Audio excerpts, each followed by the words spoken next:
दोस्तो हिकु हारियो घरवारी सां गॾु घर में अकेलो रहंदो हो। उन जे घर में 4 जानदार हुआ।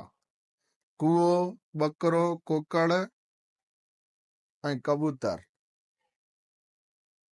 कुए खां बेज़ार थी करे हुन हिकु कोड़की घर आंदी।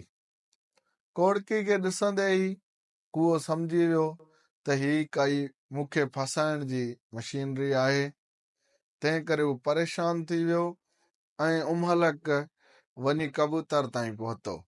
कबूतर खे चवण लॻो त यार मां ॾाढो परेशान आहियां, मालिक मूंखे फसाइण जे लाइ कोड़की आंदी आहे, मुंहिंजी मदद कर, मां छा कयां।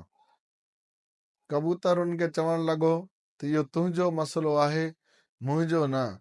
कुआ तूं ॼाणे, तुंहिंजो कमु ॼाणे। वरी हे वियो परेशान हालत में कुकड़ ॾे। कुकड़ हिन खे बि साॻियो ई जवाबु ॾिनो त कुआ इहो तुंहिंजो मसइलो आहे, मुंहिंजो न। साॻियो ई परेशान हालत में बकरे वटि पहुतो। बकरो टहक ॾेई खिलण लॻो, कल्टियूं खाइण लॻो। कुए खे चवण लॻो त कुआ इहो तुंहिंजो मसइलो आहे, मुंहिंजो न। तूं पाण ई हिन मसइले खे ॾिस।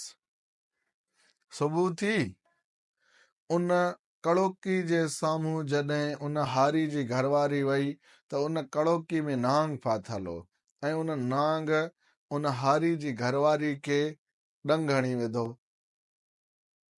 एतिरे में हारी बि पहुची वियो।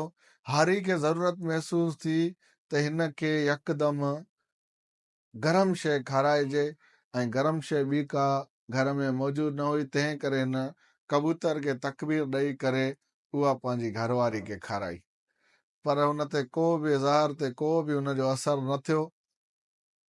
हाणे ही हकीमनि वग़ैरह खे वठी आयो, 2-4 माण्हू वठी आयो। राति जो टाइम हुयो, हुननि खे मानी वग़ैरह बि खाराइणी हुयसि। सो हुन जो ख़्यालु आयो ॿियो हाणे कुझु आहे कोन।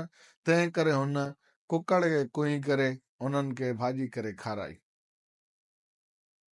आख़िर कुझु न थियो, ज़हर जो असरु हिन जी घरवारी खां न वियो ऐं हिन जी घरवारी फौत थी वई।